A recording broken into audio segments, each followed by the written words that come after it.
ଏବେ ବି ଭୁବନେଶ୍ୱର ଆଞ୍ଚଳିକ ପାଣିପାଗ କେନ୍ଦ୍ରରୁ ଯାହା ସୂଚନା ମିଳିଛି, ସୃଷ୍ଟି ହେଲା ଘୂର୍ଣ୍ଣିବଳୟ, ପ୍ରବଳ ବର୍ଷାରେ ଭିଜିବ ଓଡ଼ିଶା, ସତର୍କ ସୂଚନା ଜାରି କଲା ପାଣିପାଗ ବିଭାଗ। ତେବେ କେଉଁ କେଉଁ ଜିଲ୍ଲାକୁ ବର୍ଷା ହେବ ସେ ନେଇ ସମସ୍ତ ଅପଡେଟ୍ ଜାଣିବା। ତେବେ ତା ପୂର୍ବରୁ ଭିଡ଼ିଓଟିକୁ ଲାଇକ୍ କରି ଚ୍ୟାନେଲକୁ ସବସ୍କ୍ରାଇବ୍ କରି ପାଖରେ ଥିବା ବେଲ୍ ଆଇକନ୍ ଉପରେ କ୍ଲିକ୍ କରିଦିଅନ୍ତୁ। ତେବେ କେନ୍ଦ୍ରୀୟ ଆଣ୍ଡାମାନ ସାଗରରେ ସୃଷ୍ଟି ହେଲା ଘୂର୍ଣ୍ଣିବଳୟ। ଏହାର ପ୍ରଭାବରେ ଆସନ୍ତା 22 ତାରିଖ ବେଳକୁ ଲଘୁଚାପ କ୍ଷେତ୍ର ସୃଷ୍ଟି ହୋଇପାରେ। କ୍ରମେ ଏହା ଉତ୍ତର ପଶ୍ଚିମ ଦିଗରେ ଗତି କରି ଆହୁରି ତୀବ୍ର ଓ ଘନୀଭୂତ ହେବ।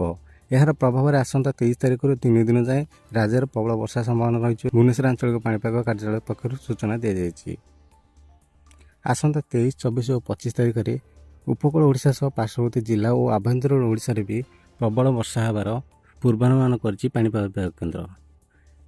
ତେବେ ଏଯାଏଁ ବାତ୍ୟା ଉପରେ କୌଣସି ଆକଳନ କରାଯାଇନଥିବା ବେଳେ ଲଘୁଚାପ ସୃଷ୍ଟି ହେବା ପରେ ହିଁ ଚିତ୍ର ସ୍ପଷ୍ଟ ହେବ ବୋଲି ସୂଚନା ଦିଆଯାଇଛି। ଭାରତୀୟ ପାଣିପାଗ ବିଭାଗ ପକ୍ଷରୁ ମିଳିଥିବା ସୂଚନା ଅନୁଯାୟୀ ଆଜି ଉତ୍ତର ଆଣ୍ଡାମାନ ସାଗର ନିକଟରେ ଏକ ଘୂର୍ଣ୍ଣିବଳୟ ସୃଷ୍ଟି ହୋଇଛି। ବାୟୁମଣ୍ଡଳ ଉପରିଭାଗରେ ଏହା 5.8 କିଲୋମିଟର ପର୍ଯ୍ୟନ୍ତ ବ୍ୟାପି ରହିବ।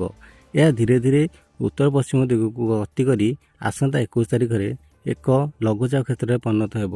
ଏହା ଅବପାତ ରୂପ ନେଇ ସ୍ଥଳଭାଗ ମୁହାଁ ହୋଇପାରେ ବୋଲି IMD ପୂର୍ବାନୁମାନ କରିଛି। ତେବେ ଏହା କେଉଁଠି ସ୍ଥଳଭାଗ ଅତିକ୍ରମ କରିବ ଓ ଏହାର ରୂପରେଖ କେତେ ତୀବ୍ରତର ହେବ ସେ ନେଇ ଏବେ ସ୍ପଷ୍ଟ ହୋଇପାରିନି। ସେତେବେଳେ ରାଜ୍ୟର ବିଭିନ୍ନ ସ୍ଥାନରେ ବର୍ଷା ହେବା ନେଇ ଆକଳନ କରିଛି ପାଣିପାଗ ବିଭାଗ। ଏହା ପ୍ରଭାବରେ ଉପକୂଳ ଓଡ଼ିଶା ସମେତ ଉତ୍ତର ଓଡ଼ିଶାରେ ବି ବର୍ଷା ପରିମାଣ ଅଧିକ ହୋଇପାରେ ବୋଲି ପୂର୍ବାନୁମାନ ହୋଇଛି।